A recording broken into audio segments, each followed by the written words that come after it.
What's up, this is Smitley from Smitley.com, bringing out a training log video with commentary week 10, day 3, dynamic effort lower day from Tuesday, final true speed session of meet prep. Overall not too bad, went with the Buffalo bar against the average bands. Overall things felt really good. Looking at that first set here, that was actually pretty damn ugly. The rest aren't bad. Something I have noticed with this bar, unfortunately, is that with it kind of rolls a little bit, so it kind of shifts you forward, and I'm just now really realizing that, looking at the video in hindsight.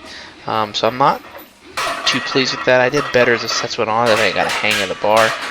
It's just been a while since I'd used it, and I think some of it's also a combination with the bands. But regardless, my speed looked really, really good with 190 bar weight. The band tension's about 120. We then went up to 215 for a double, and then 240 for a double, and then we took the bands off, and I did 290 for a double, and then you can see the contrast in terms of speed of how fast 290 just freaking rocketed up. The idea also behind taking the bands off is to prevent the grounding effect, because as you can see, the bands kind of stabilize you a little bit. Then some 6 speed singles with deadlift, really just bam, bam, bam, knock those out, getting some good technique in, also generating some good speed.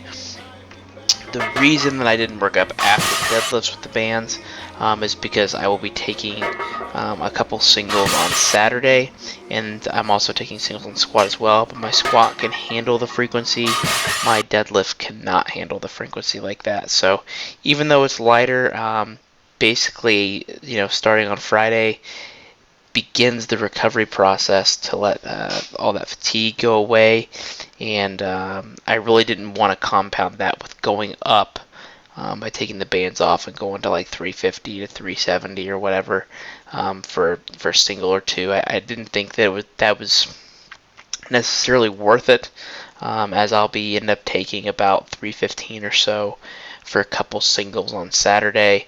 And that right there is just going to give me the technique work that I need in terms of getting rid of that grounding.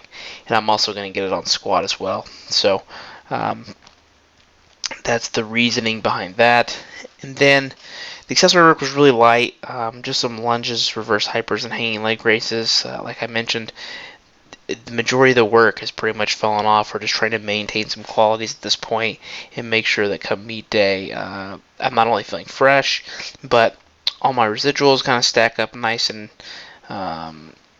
essentially for that one given day, and that a good performance happens. Looking back, I think my squat and deadlift are definitely feeling better than they have in the past. I've obviously made the switch in shoes, and I think that's benefited my squat dramatically. It's still going to be a feeler on meet day, but it's just one of those things where you got to kind of go with it. I think looking long term, it's definitely going to be better for me, especially in terms of the fact that I do want to do full power equipped meet. I do eventually want to go back and forth between equipped and raw in my career, so I'm going to have to make that transition later anyways. So I guess it's a good thing to do now and get out of the way. Deadlifts all good progress.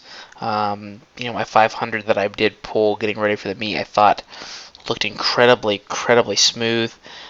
Definitely looked like there was probably anywhere from 15 to 30 pounds left in the tank on a given day.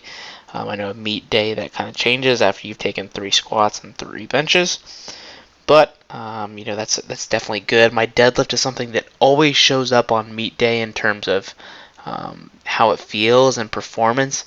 I've just mentioned in the past that I always kind of screw myself over in the fact that I deadlift for the total rather than deadlift for PRs.